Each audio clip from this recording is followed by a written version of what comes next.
are some prawns. Now we're going to add some butter. Now we're going to add in some garlic and ginger.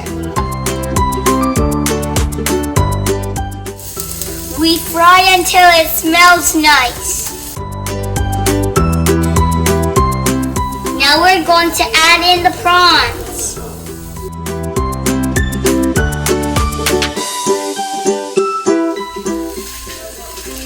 It smells good.